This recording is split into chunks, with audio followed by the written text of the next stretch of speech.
Hello and welcome to another edition of the Aces Loaded podcast. So glad to have you with us. Zack, Bayrouty, pleased to be with you as always, and pleased to be joined by Aces GM Emily Jaenson, who is co-hosting today, and she'll have many updates for us as it pertains to baseball and the Aces specifically, of course. Emily, how you doing? Hey, I'm great. Thanks, Zack. How are you? I'm hanging in there. It's it's been a few weeks since we last talked, and a lot has happened. But how have you been, especially over the last month or so, with trying to navigate all the news that's been coming, and it's especially as it pertains to baseball, it seems minute by minute. How have you handled that, and what's it been like for you? Yeah, well, it's been difficult for everybody in the sports world, and particularly crushing news for minor league baseball as we had to announce that our season was canceled due to the COVID-19 pandemic. Major League Baseball advised us that they just simply could not provide players to minor league baseball due to the many COVID-19 related challenges that would accompany staffing our team's roster during what would have been potentially only a 2-month season. Certainly difficult news to hear. It's one thing to anticipate it coming and another to receive the news. But it gave us some closure on this season, and we're able to move forward and plan for an incredible future season here in Reno. Just to take us kind of behind the curtain, what was the process like with minor league baseball canceling the season, and how much say did individual teams have, or did they have any say at all? No. So unfortunately, we didn't really get, there's 160 minor league teams. So we're represented by a board. We had some different proposals into Major League Baseball on how we could make this season happen, potentially only activating a portion of the teams, more regional play, implementing some of the protocols that we've learned across this industry over the last couple of months that we had to learn very quickly. So we were doing our best to prepare, but ultimately, that decision timeframe was right as the virus started to spike again across the country, and right as Major League Baseball got their opportunity to start up again. The virus is in the driver's seat, and unfortunately, that virus took a turn towards just Major League Baseball alone, and we're just going to work towards having an incredible next season.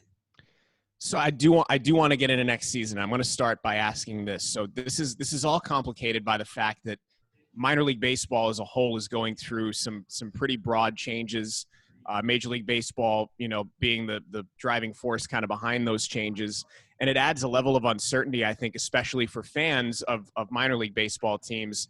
They're thinking to themselves, is my team going to be here? Is it going to exist in the same way that it always has moving forward? I want to give you a chance to address that specifically as it pertains to the Aces and the state of the Aces moving forward, because I know there have been some things written and some questions asked about what is baseball in Reno going to look like moving forward. Can you address that? Sure. So we couldn't be happier with our relationship with the Arizona Diamondbacks. They couldn't be happier with their involvement with us.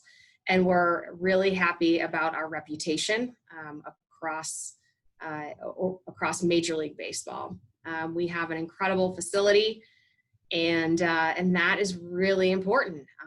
When you are an affiliate, you've got to maintain your building and your field for the players of tomorrow. And we have done a tremendous job doing that. So I can say with the greatest certainty that I have no fear, I have no worries about baseball returning to Reno, and we'll see who we are partnered up with. I'm not sure what that's going to look like in the future, but I can just say right now that I'm thrilled with our history with the D-backs, and our relationship. My relationship with them has been incredible. They've been great partners, and we'll have baseball coming at you next season.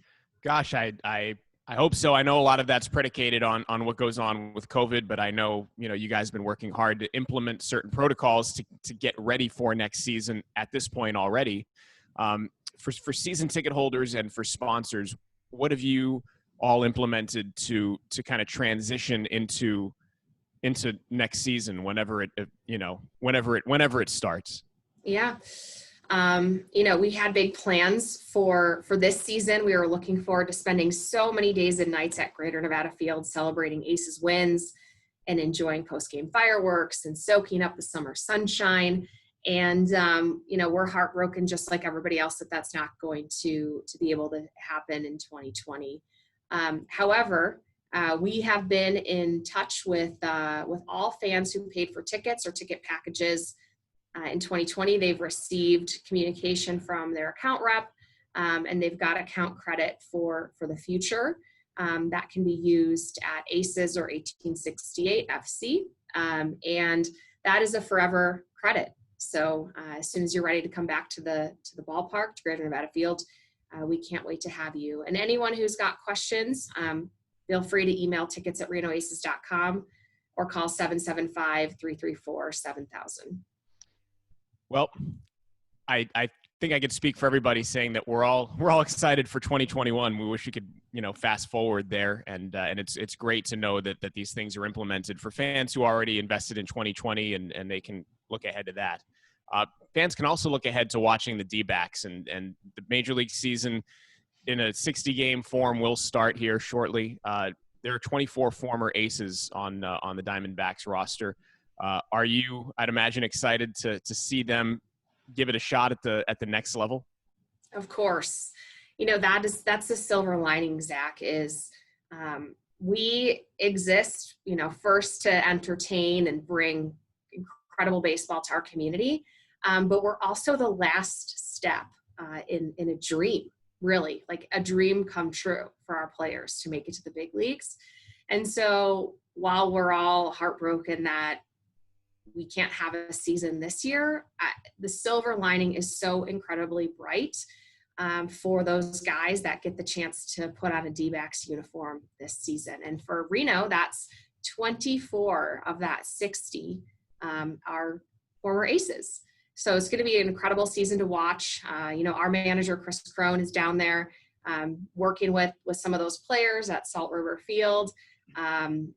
We're just so excited that baseball will be playing, and we can't wait to watch our former Aces really make an impact at the major league level.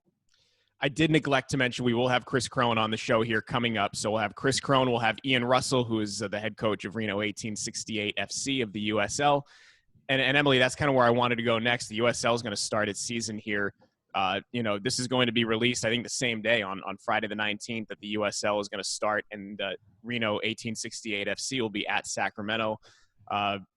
What was that process like, trying to get soccer off the ground, and what measures have the USL taken to ensure that everybody's going to be safe and able to stay on the field? Sure. So the USL is very unique compared to minor league baseball. The United Soccer League exists as its own entity. Many teams like us have a relationship with a major league soccer club. However, the USL is its own operation. So the minute the pandemic, really took hold and started to ravage this country, the USL ratcheted up their protocols. They formed a COVID task force, of which our president, Eric Edelstein, was a part of. The protocols have been vast and professional, and the league voted and voted to play. So we're thrilled to bring the only live sport to Northern Nevada this summer, and potentially into this fall with Reno 1868 FC. Players are doing full squad training. They're getting ready for their first road game, and then we're excited to host our first home match on August 8th here at Greater Nevada Field. Whether or not you can watch it in person is still in the hands of the state of Nevada and our governor. So we're crossing our fingers that everyone masks up and we can make some progress through the phases so that we can welcome people live. If you can't make it here, we'll be on ESPN Plus and also on Nevada Sportsnet. All of our matches, you can follow the fun. I was just going to ask, and this might be an unfair question to ask you, but if you had to assign a percentage whether or not you felt fans would be able to attend at some point this year for the USL, would it be 50-50? Would it be more than 50-50? Well, Zach, I'm a glass half full kind of gal. Like, So, I will never, I'll never pin the odds against us. So it's my greatest hope that we can continue to move through the phases. If we're doing that, that means we're defeating the virus and people are staying healthy, and we can enjoy these incredible games together again. So I'm putting the good karma out there, the good vibes that it'll happen. what's the game day operation going to look like, and will it be impacted by fans' presence or not? Like, will it be the same even if fans attend or don't? Like, how does that work? Yeah, so we're working our hardest to try to let the players know that they've got the support of our community, cheering them on. So we're working on those logistics, what it's going to look like here if nobody is able to come in and watch the game in person. There's going to be a lot of cameras. So obviously we'll be broadcast on TV, but then we'll be having additional cameras in the stadium in order to capture extra highlights, emotion, posting that activity live through our social networks, through the app. So if you're an 1868 FC fan and you haven't got the app yet, download that, follow 1868 on our social channels, and we'll do our best to make it feel like you're here live in person. Talking with Emily Jaenson, Reno Aces general manager, here on the Aces Loaded podcast. Great to have you with us. Emily, can you reflect on some of the contributions that the Aces and 1868 have made to the community over the last 3 months? And I know you guys have been really involved, tried to be involved in whatever the community's doing, wherever it needed help. Can you give us some of the elements that you've been especially proud of that the organization's been able to accomplish in the last 3 months in the community? Yeah, so two things I'll hit on right off the bat. First is the blood drive that we hosted in June. We had 70 donors. The blood drive, the community showed up. I mean, the slots filled up in about 3 days, and that'll impact the lives of 200 people. So we were able to play host to that fantastic event. This last Saturday, we partnered up with the community to host a donation drive here in our parking lots with Volunteers of America, Reno Sparks Gospel Mission, 1-800-GOT-JUNK, and Reno Media Group. I showed up here. The drive started at 8 a.m. and we had this all call to the community. Hey, we know you've been home. We know you've started to clean out your houses. Come make the donation here at the ballpark. It was only a half an hour into the drive, and we had easily 150 cars that included U-Hauls lined up literally around the block. It was non-stop for 4 hours. Awesome. And it felt good to serve that need. I mean, people are decluttering, they're spending more time at home and getting their lives in order. And we were able to provide a space for them to get rid of those things. So just, happy to show up in any way that we can. And, I'll say finally, the last thing that I'm proud of, and I wear it every day, is the masks that our season ticket holders made out of Reno Aces jerseys. We were able to donate over $10,000 to the different medical organizations and hospitals who needed the money to support their employees during this time with meals and babysitting and hotel nights. Those who are on the front lines fighting the pandemic. It was just such a cool initiative to take jerseys, have season ticket holders make masks, sell them for charity, and then impact the community. So I'm really proud of our staff and all the people who work here and our season ticket holders who have showed up to support us during this time. Amen. And we had Jeff and Sheila on a few weeks back, and they talked about the masks that they made, and it's such a cool story, and the masks do look great. I think everybody's kind of learned a little bit more about themselves personally and professionally in the last 4 months. I mean, you could get really introspective and and take a look at a lot of different things and enjoy life and see life in a way that maybe you hadn't before, especially for us in the summertime. We don't usually get to see a summer. I mean, it passes by like that because in baseball, you're in the middle of it. How have you grown, I'll say, as an executive during this time? In what ways have you been challenged and in your mind overcome and persevered through those challenges?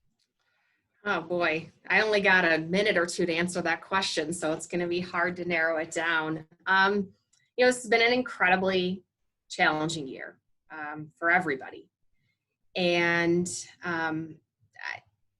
my biggest advice to my super talented staff that I'm so privileged to work with, who is so ambitious and chasing their career, and this year has turned those plans upside down. I mean, you work for a really long time to put these pieces together to create an incredible season for our community and for our players, and that just was like sand falling through our fingertips.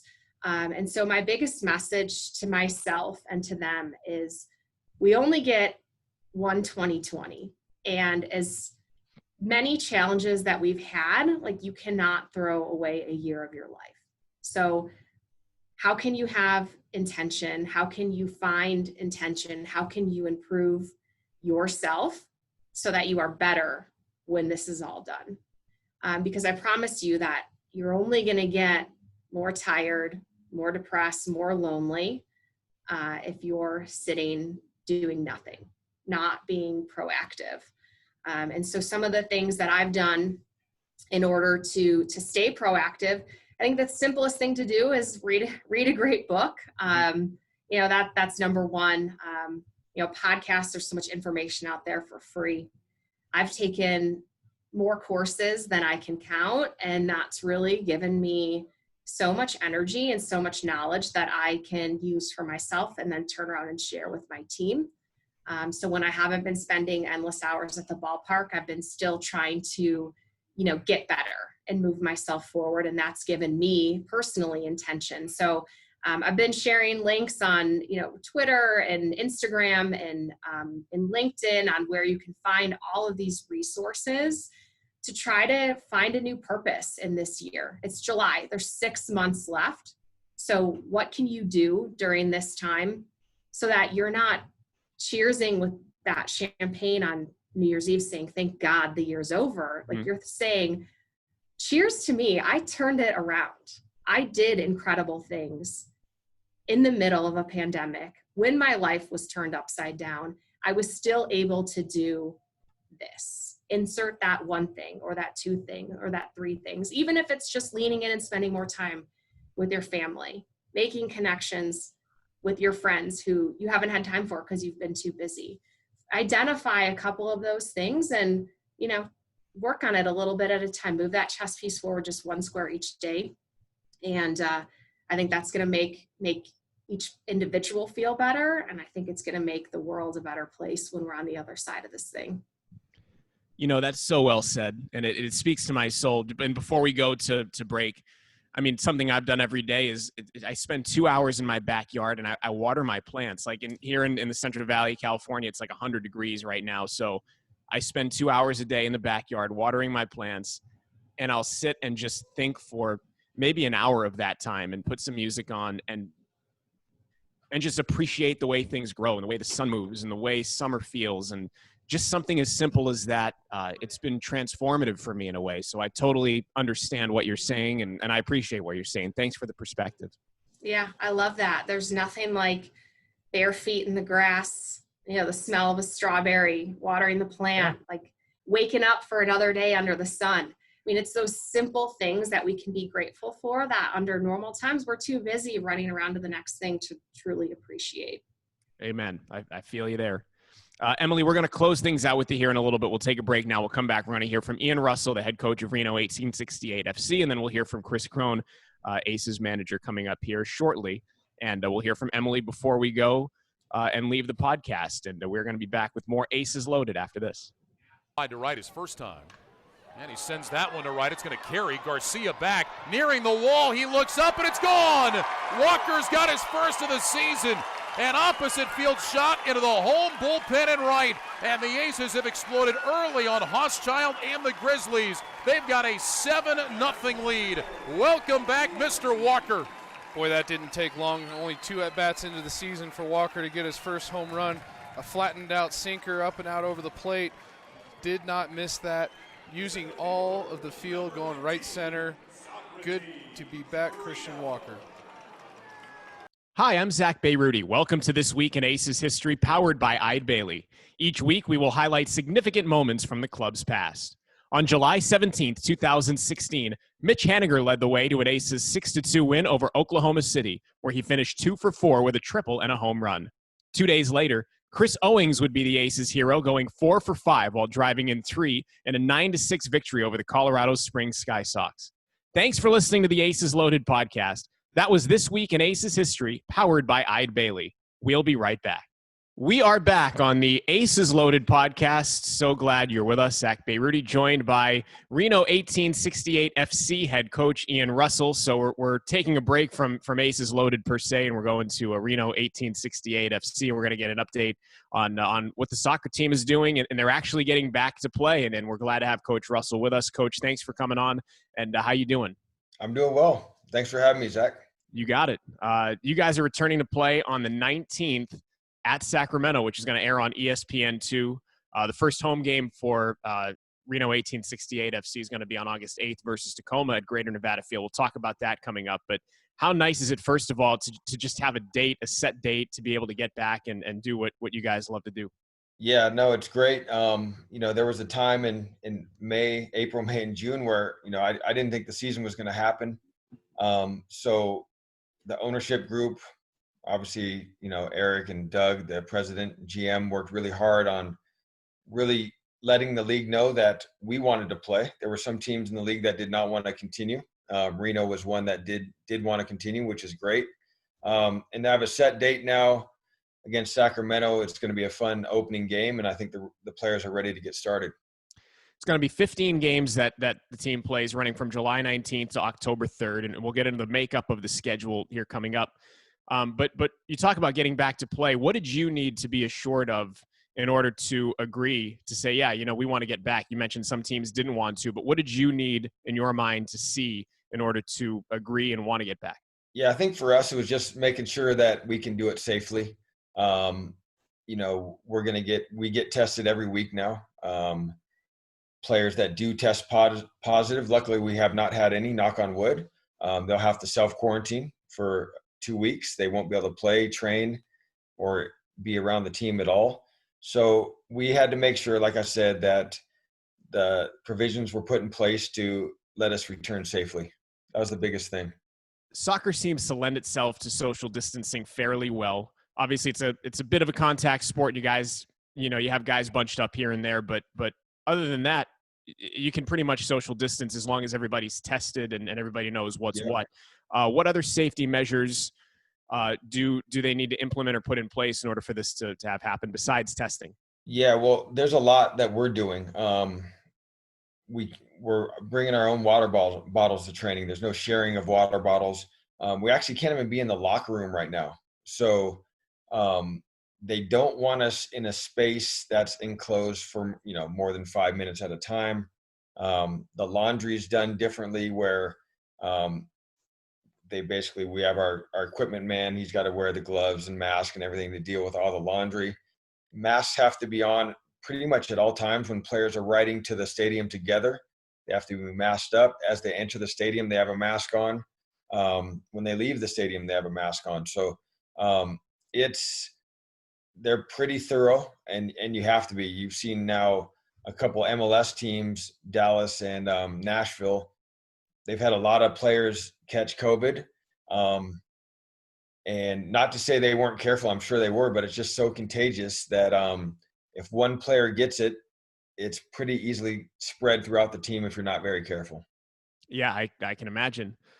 Getting into the makeup of the schedule, you guys will open with 4 on the road, and then 8 of the final 11 games will be at Greater Nevada Field. You're in Group A with Sacramento, Tacoma, and Portland. What's it going to look like when you guys travel, and what have the talks been as far as the logistics of that? Yeah, so we're finalizing some stuff today.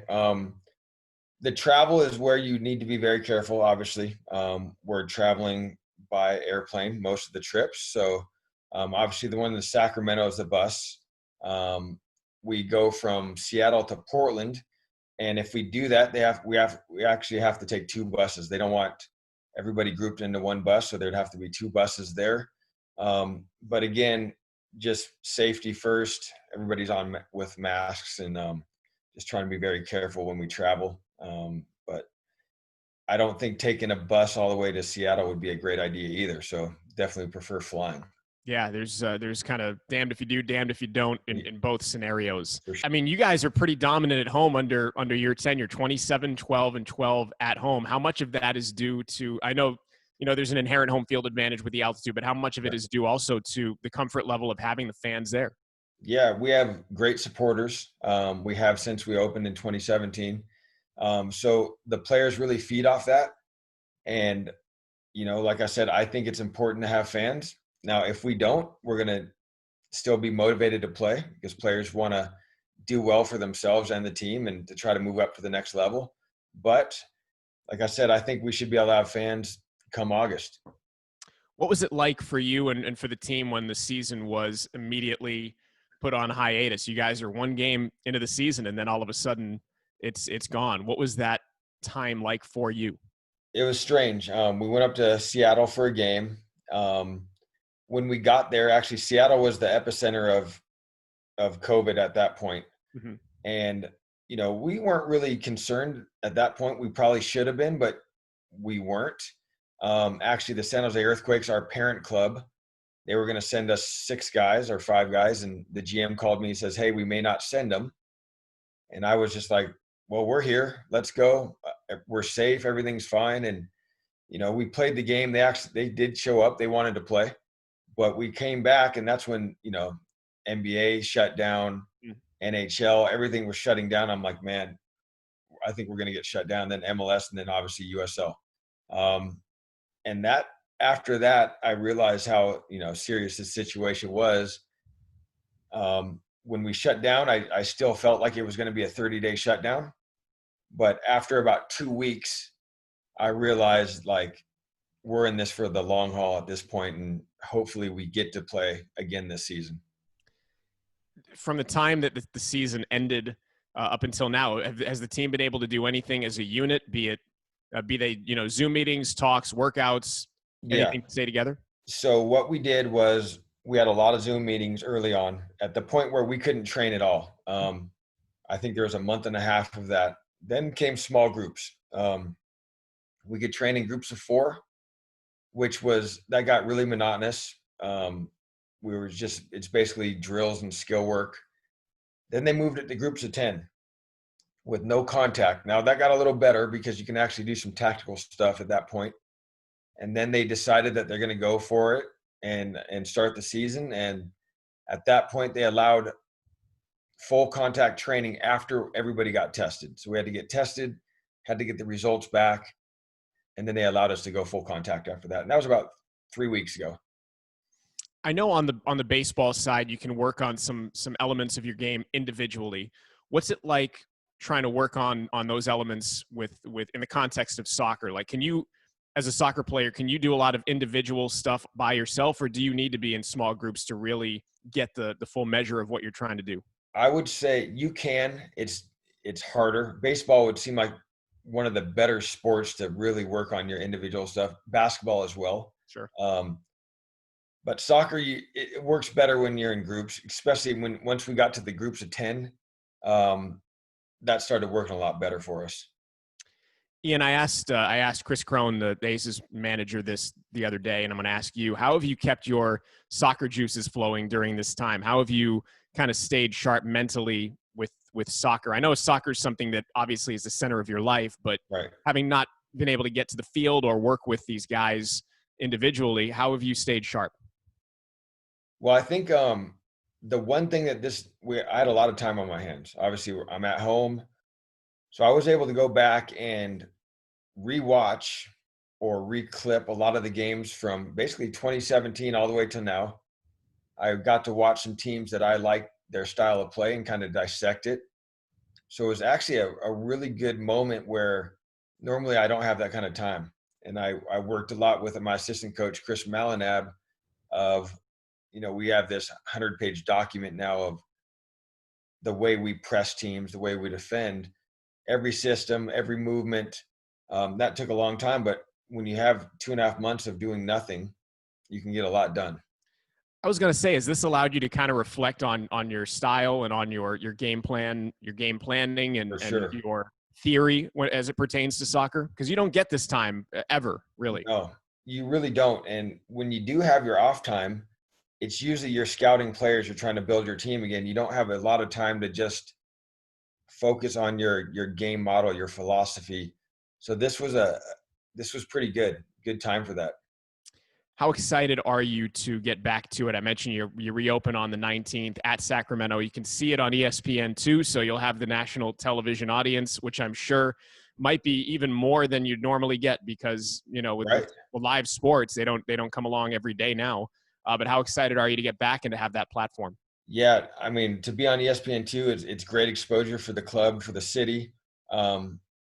The players are going to be excited for that. It's a good – they're trying to showcase themselves to get the MLS, the next level. So for us just to get – knowing that we get to play, especially against Sacramento, who's our rival, and to be on ESPN, it's going to be a good event. Can you project anything about what to expect from the team? Yeah, I would say so the team that we have right now, we have a pretty deep team. Now, the first, I would say 5 games, we're not going to get help from San Jose Earthquakes. We won't be getting players coming on loan. So it's about the team that we have right here. And I think we have a strong team. They work extremely hard. We got a lot of speed in the team. And it's going to give guys an opportunity right away that may not have played a lot this year to get some really good minutes. So I'm excited for that. In a weird way, might it be advantageous for you guys to start on the road like you are as opposed to starting at home? I mean, it feels like it might be a little bit scattered at the start to begin with and a little bit weird. Do you feel like getting those road games out of the way early is an advantage to you? I think so. And the fact that there's not going to be fans anyways, It's really going on the road's not a big deal. And it gives us an opportunity to potentially get fans later on, and we'll have some home games, and hopefully we do. So I think going on the road was pretty smart by the management to try to get that. Have you watched a lot of Bundesliga and a lot of soccer in this time? Yeah, I mean, it's all I've been doing. It's interesting. Just the protocols, it's weird. The empty stadium, the pumped-in crowd noise, assistant coaches with masks on, the players with masks. It's just the safety protocols are in effect. And if you look at the Bundesliga, they did not have a lot of issues with players contracting COVID during the season. So I'm hoping that's the same with us. And I'm hoping that with MLS, once they get these first few out of the way, they're in that bubble, it should be pretty good. Cheers to that. I'm hoping for that, and I'm excited to watch you guys play on July 19th at Sacramento, a game you can see on ESPN2. The first Reno 1868 FC home game will be on August 8th versus Tacoma at Greater Nevada Field. You can check the website to get updates on if fans will be allowed to attend or not. We hope in the near future they will be. Ian, thanks so much for the time, and good luck this season. I appreciate it, Zach. Thank you. You got it. That's Ian Russell. We'll be back with more Aces Loaded after this. All right, we got Crony coming up next. Yeah, he's coming up next. But real quick, I want to talk about my lunch today that is going to be powered by Costa Vida. Have you heard about these guys? No. So you got lunch? You got lunch again? Yeah, I mean, we're getting hooked up by all of the local restaurants. We're trying to help support them as much as we can. And lucky for me, Costa Vida was able to hook me up today with, look at this burrito, dude. Dude, lucky for you, unlucky for me. Like, that looks amazing. How do you get hooked up? Well, I guess you're up in Reno. Yeah, that generally helps. But they have 2 locations here. They have one in Sparks, one in South Reno. My order, I got the sweet pork. That's what I was told is their cream of the crop. Got that on a flour tortilla, so cilantro, lime, rice, a little bit of shredded cheese on there. One change for me, though, that's a little bit different from most people, no beans. Okay, can you show me that again? I mean, look at it. Dude, that looks so fresh. And they do make their food. I've heard about them. They make their food fresh daily, right? Unbelievable. Food fresh daily. They also hooked me up here with some chips and queso, which I'm really excited to get into. Yeah. Queso. Oh, Unreal.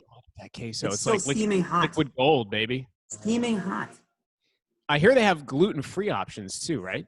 They do. They have all kinds of gluten-free options. You can order for curbside pickup. I went out and went into the store, but they have 6 feet of social distancing in the line. Everybody was wearing masks, so felt really safe to go in there and grab some lunch.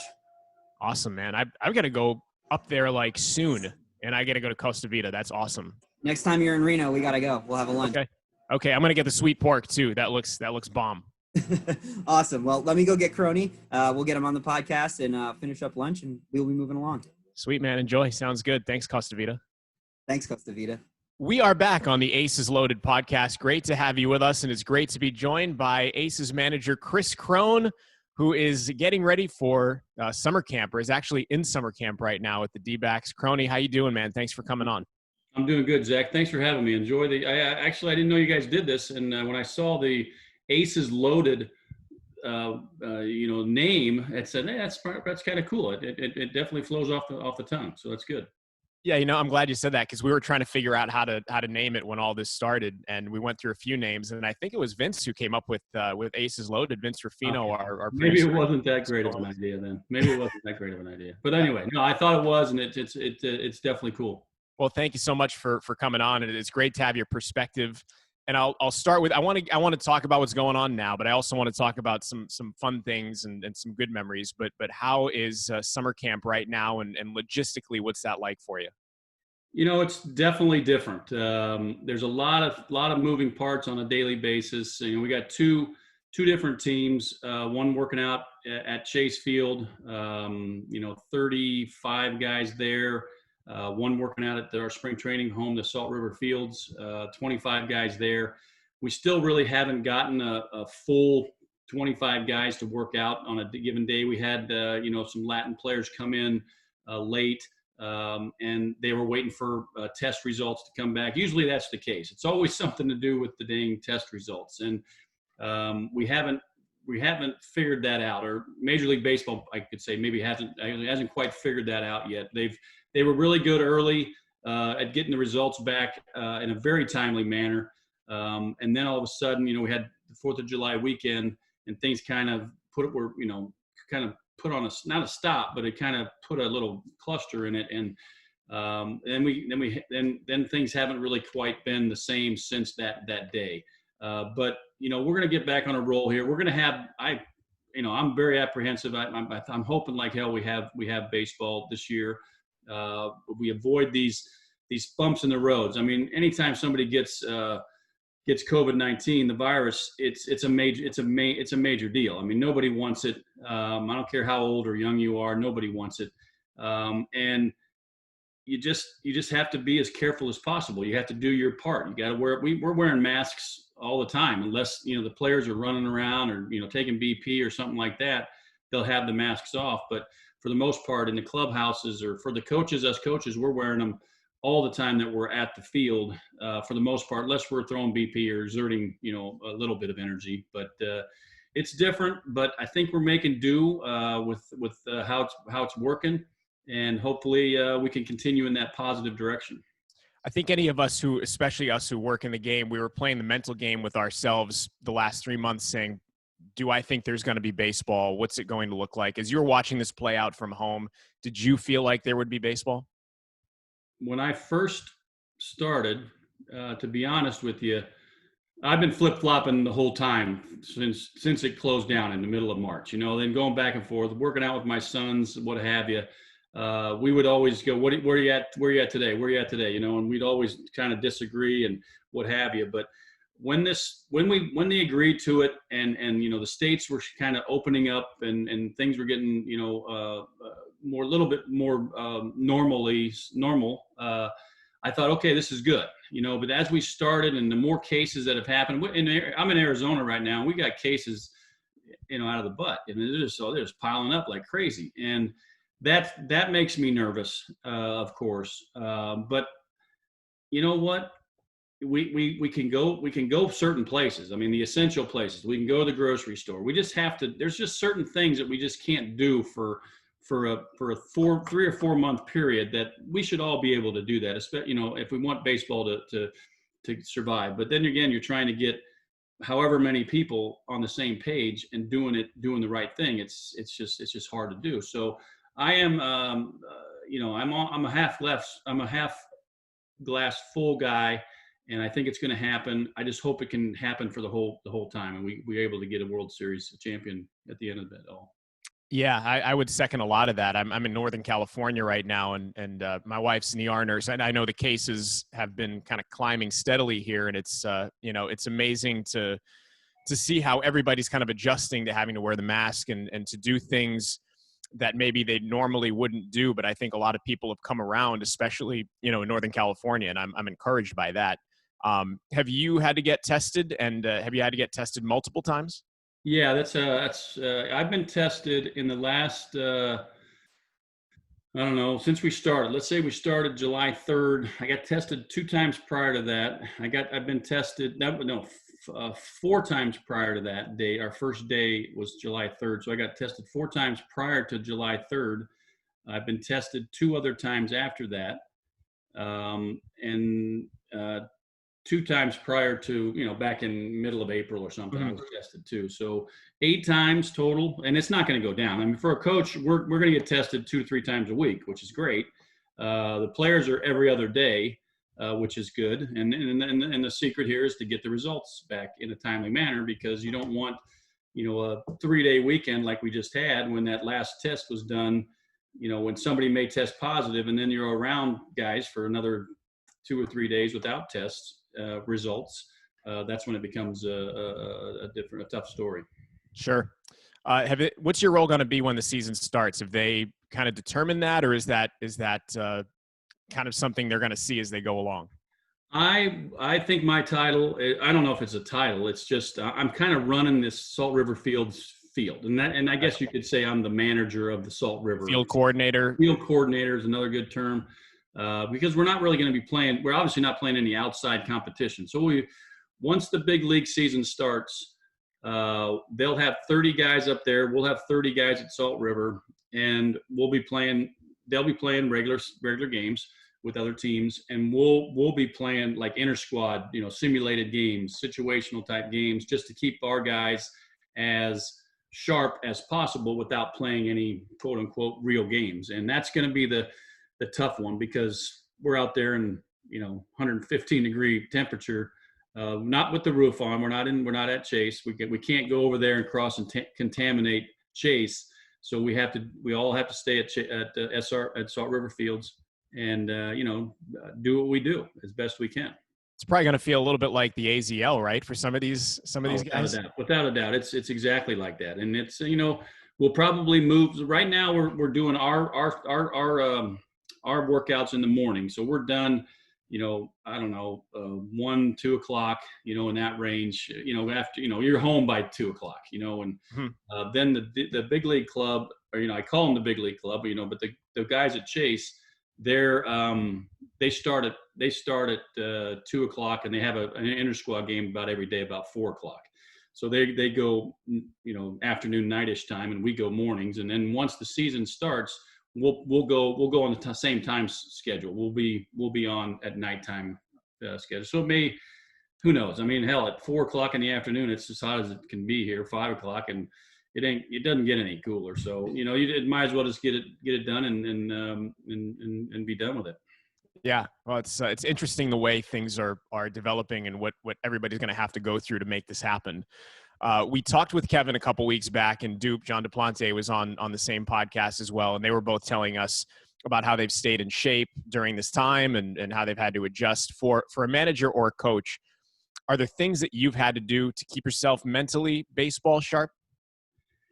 That's a great question. I mean, I don't think everybody's ever asked me that type of question. No, you know what? It's kind of just an extended off season. I mean, you know what I have done? I've listened to a number of different books, read a book or two, which is totally abnormal for me. I'm not a big reader unless it's very interesting. And so I have read or listened to some books that are sort of baseball stat driven or analytical driven. it's got me thinking in that regards. But once that's where spring training was always good for the minor league managers or whoever, is that you got 20 games you could get hone in your managerial days. But for the most part, I never worried about it. I don't have to stay in shape. Like you talk about the players being in good shape. This is the best shape I've been in a long time myself, because I ain't got nothing else to do. My golf game's fairly sharp, on point. And outside of that, I've lost 15 pounds, which is great. But awesome. But my mind's just continually working. I'll look at stuff online, and maybe we are staying in contact with a lot of different players in the minor league organization. So we're going over different stats and different numbers, and trying to figure out maybe a player plan that we can put in place for these players for the next coming season, and or it was for this season, but it, never materialized. Yeah, that's kind of where I want to go next. We've had a couple coaches on. We talked with Barry Enright. We talked with Badge. He was on here, and they've told us a little bit about what it's been like to have meetings virtually through Zoom with the Diamondbacks and figure out player personnel things. And I can't imagine how convoluted it may have gotten at various points. But what's it been like for you to figure out logistically what the organization is wanting at a certain time, and how to proceed with that, if that makes sense? Yeah, no, it started out like with Zoom, like, okay, I'm not a big FaceTime guy. I didn't do that. So all it did was just after doing it for 4 or 5, 6 times. Now it's just an everyday thing that you have to do just to make the day work better. Because normally, when you're in spring training or you're in a group setting, you have just across the hall or right next to you, and sitting right next to you or at the table is everybody that you need to talk to. So, hey, well, how are we going to put the schedule together? Now they're not there, and you can't really send a text. So you just jump on a Zoom, you share a screen, and the next thing you know, you got it all figured out. So my tech level in this last 3 months has just ginormously expanded to, like, I am off the charts when it comes to knowing how to do all this new stuff. So you've lost 15 pounds and you've become way more tech savvy during this. So Corona's been it's a win-win. Actually, my life really hasn't changed a whole lot. I don't do a whole lot outside of, in the off season, it's playing golf, and it's, doing some walking, doing a little exercise, and working out. And then, the thing that I missed the most was watching sports. Just like any other sports fan, I just, okay, you plan your day around, in the offseason, it's Monday night football, it's Thursday night football, it's Saturday college football, it's Sunday. That's how it goes. And, and during baseball season, it's every day. You can watch a game from morning to night, actually, almost. So that is hard to get. I am not yet adjusted that. Like I can't stand watching replays of replays now. The replays were cool for a little while, watching some big games that were cool, but now it's almost like they're replaying the replays because they've all played them all out and that's old. So I wore out Netflix early, Prime Video, whatever, HBO. I watched a number of different things. Don't ask me what I watched because I can't remember, but I watched a lot of that crap and good stuff, not crap, but it was good. And, so now I'm just getting by, but the Zoom is just a normal part of life now for us. Yeah, sounds like we've had similar experiences with watching the Prime Video and Netflix. You go through all that, and you at the beginning you kind of don't know how long it's going to be, and then the deeper into it you get, you're like, man, this might be a while, and your mindset just kind of changes. Which brings me to this, Krohn. You're a baseball lifer more than me. I've been in the game for 15 years. I consider myself a lifer, but you're even more so on so many different, bigger levels. I'm addicted to the routine of the baseball season. I set my clock by it. I'm used to it by now. I'm sure you're the same way. You just kind of touched on it. I'd imagine like a piece of your soul is missing, like a piece of my soul is missing. What's it been like to not have baseball the way that you have known it for the last few months? Yeah, it is taking a big chunk out of the old heart. There's no denying it. And again, I'm in a little different situation. I have 2 sons that are playing, and the joy of a dad watching their sons, not the baseball coach, not the baseball manager, the lifer like you talk about, but just the regular dad that gets to watch his sons play at the highest level, at the major league level, I'm missing out on that. And I think it'll, next year or the year after, I'm sure they'll, but those years are precious. And, I'm missing that. And that is a big hole. And I obviously not having, I was, when early in the season, like, middle of April, it's like, gosh, I really miss Reno. I just miss Reno. Just like I lived right downtown. I could walk the river walk and, walk to the ballpark. And it's like, I miss just walking around town, and I obviously, that was way back then. And now it's like, you see something on TV, an old game or something, and you see the fans just going crazy, but they're sitting right next to each other. There's no social. Well, we didn't even know that word meant social distancing 4 months ago. Now we know a new word. And the players high-fiving and just having a blast, and the little things, spitting sunflower seeds out, and just whatever it is, those normal routine things are gone, and we need to readjust our lifestyles, and things will take care of themselves. We just don't know how that path is going to sort of end up right now, but we're sort of on it, and we're kind of weaving our way through it, and we're bumping into the walls every once in a while, but we'll figure it out as time goes on, and it'll still resemble baseball at the end of the day. Yeah, you're speaking to my soul about walking around town. And I mean, anywhere we go, if we travel, like some of the best parts of the day are just exploring for an hour or two, or walking somewhere for lunch, and kind of getting into that daily routine. I guess the other thing I can add is I live in Phoenix, Arizona. Like, I don't live in the summertime in Phoenix, Arizona. Like, I go, now I'm out here and it's 110, 150. I go, why in the hell did I ever buy in Phoenix, Arizona? Because it's so dang hot. But that's just a semi joke. But it is extremely warm out here. But that's just part of it. You brought up a great point with Kevin and CJ, and I wouldn't ask you to speak for them, but to give perspective, I mean, you sometimes, and most of the time, if you're a ball player, you build your life trying to get to the big leagues, and they're there, and now they have to basically miss this year. And I mean, it might come back, if we have the 60-game season, but who knows?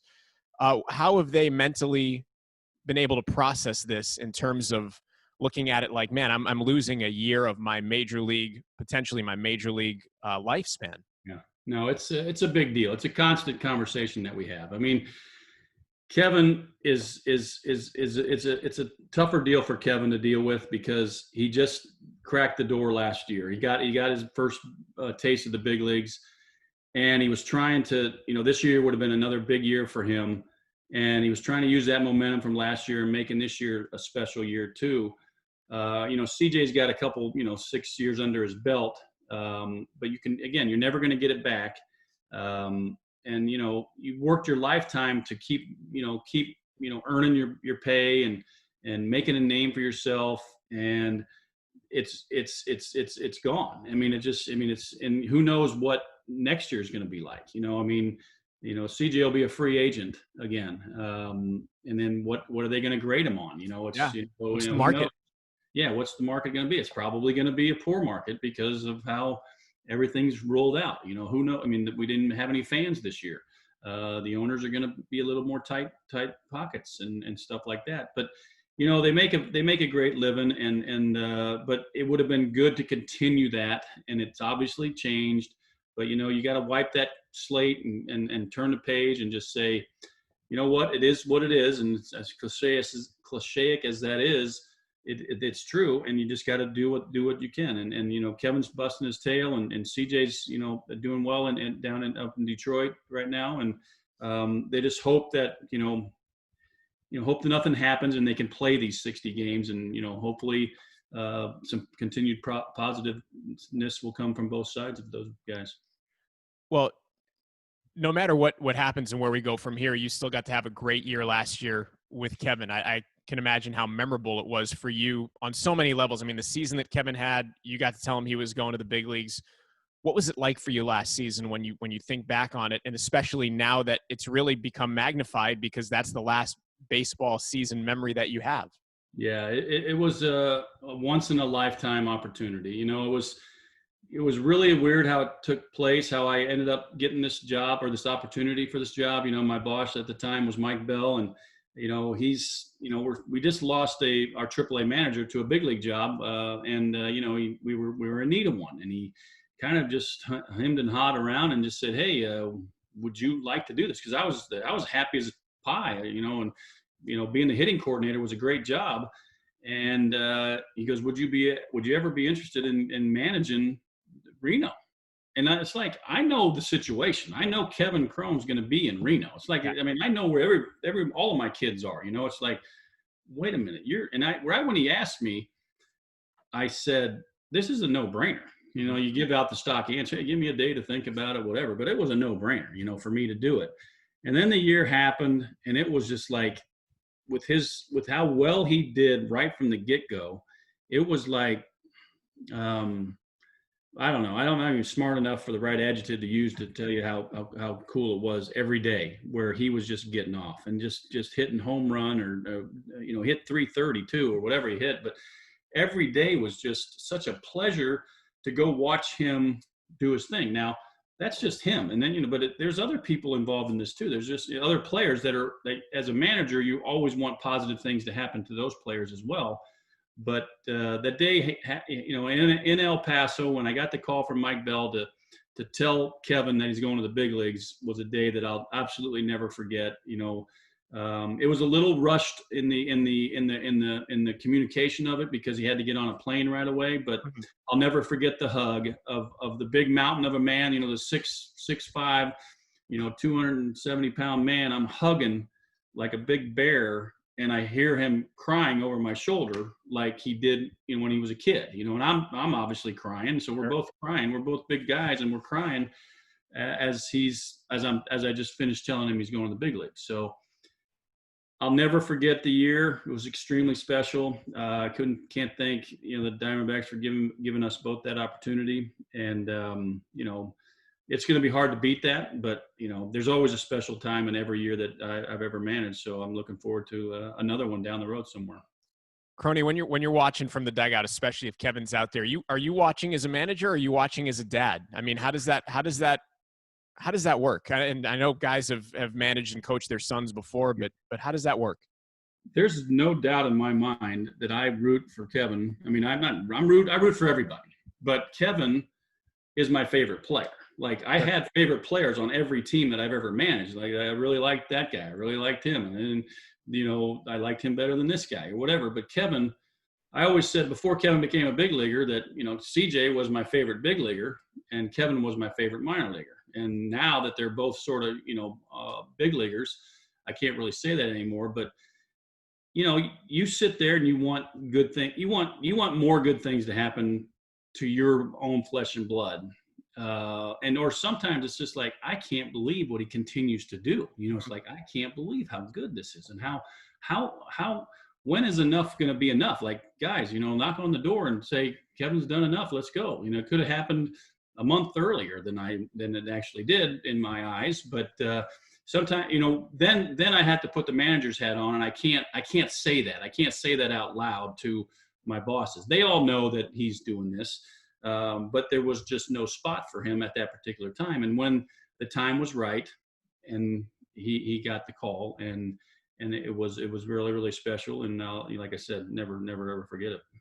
That's cool, man. Thank you for sharing that perspective. Before I let you go, and I told you I might do this, but my first ever Major League game, 1991. It was June 14th, 1991 at Fenway. I grew up in Worcester, Mass. So went to Fenway. I'll never forget the night.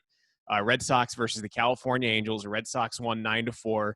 It was Roger Clemens, Jim Abbott. Remember my dad telling me the pitcher for the California Angels has one hand, and I mean, I was 8 years old. I had a hard time processing that, but it was amazing to see. You got called up for the California Angels almost 2 months exactly after that. What are some of your memories from that era of the California Angels?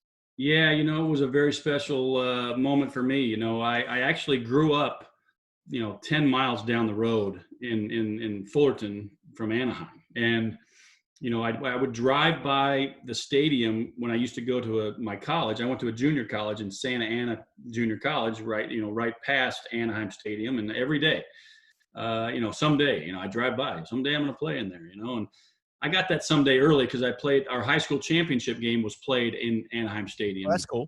When I was a junior, but that wasn't what I was talking about. I'm talking about I'm going to be a big leaguer. You got all these special dreams and thoughts in your head as a kid that this is going to take place, and it just when I got the call, it was kind of like one of those situations where I'm going to continue to get overlooked. I'm never going to get to the big leagues. I kept putting up decent numbers or really pretty good numbers as a minor league player, but they would always want to take this other guy or this other guy, and I would always be the last guy, and I didn't get that chance. And then all of a sudden, when I least expected it, it was like the phone call at 3 a.m, Edmonton, Alberta, Canada was where it came to. Answered it, and I thought my manager was pulling my leg, and he goes, get on that flight and get there. And I my first game, I didn't play, but I went to Anaheim Stadium and played there that first day. And, it's those type of memories are what makes it so special. And it doesn't matter who you call up, whether it happens to yourself or your own kid or another player, they're all so darn special. I can't tell you how cool it is to see all those guys on the field, helping a big league team win games. And I've had a very blessed life. I've never worked a day in my life. I've done the baseball thing my whole entire adult life, and I've made whatever I got out of baseball. And I don't want to stop doing it. I want to do it till I can't. I feel like I can't walk anymore, that old saying or whatever. But it's a special life, and I'm very blessed to have been able to live it the way I've lived it. I can only imagine. Real quick before I let you go, I'm going to run down the Angels lineup for you from that day that I went. Luis Polonia, Wally Joyner, Dave Winfield, Dave Parker, Gary Gaetti, Jack Howell, Ron Tingley, Donnie Hill pinch hit, Max Venable, and Dick Schofield. Yeah, all good guys. Obviously the Hall of Famer Dave Winfield, he signed a bat for me. I still have it here at the house. Dave Parker, same thing. They treated me like gold. They didn't have to, but they did. And Wally Joyner, I still see him about once or twice a year. We play in a golf tournament. Ron Tingley was like a career minor leaguer back in the day, and he had a young family, and he was like the older guy on the younger team, we had a group of younger players. You brought back a lot of good memories of names, I have, in this period that we've been off, went back and looked at my first hits of that year in Toronto when I got my only 2 hits in the big leagues. They were the same game in Toronto.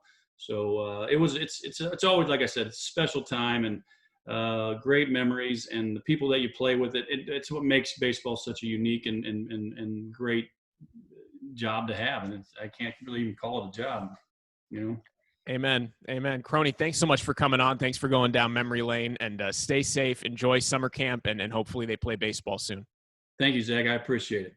You got it. That's Kris Krohn. We'll be back with more Aces Loaded after this. Let's go. Right, good.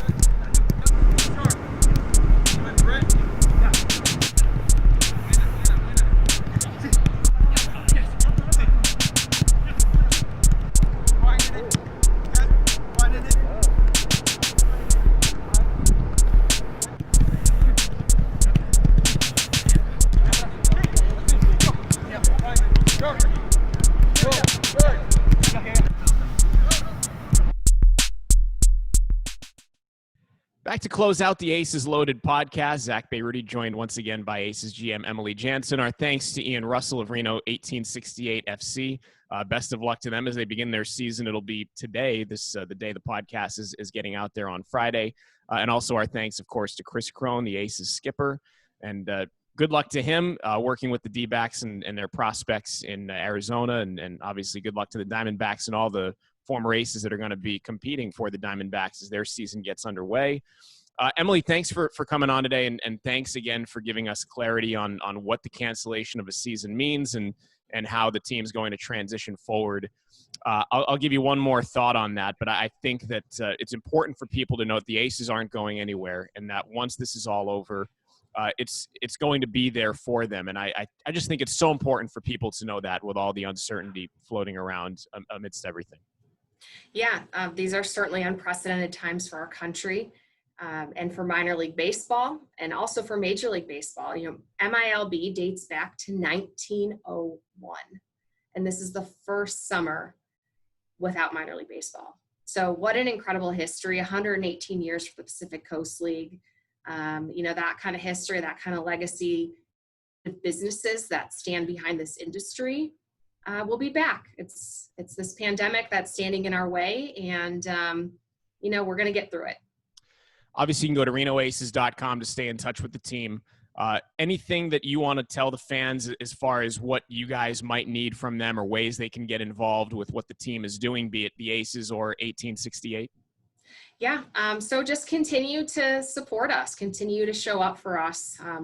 Follow us on our social channels. We're still putting out incredible baseball content, following our players through their Major League Baseball journey. We've got some great gear for sale at the Reno Aces team shop, including the Biggest Little City brand. So be sure to check that out. And just stay engaged, stay in touch. Let me know what you need. We're happy to show up for the community in any way that's possible right now. I just need to know what you need from us. So you can reach me on our social channels or at emily@renoaces.com. Emily, thanks so much for the time and for the perspective. We really appreciate it. My pleasure. That's Emily Jaenson, Aces GM, and again for Ian Russell, Reno 1868 FC head coach, Aces manager Kris Krohn. Vince Ruffino has been our producer. Zack Bayrouty saying so long. We'll see you next time back here on the Aces Loaded podcast. Be safe, everyone.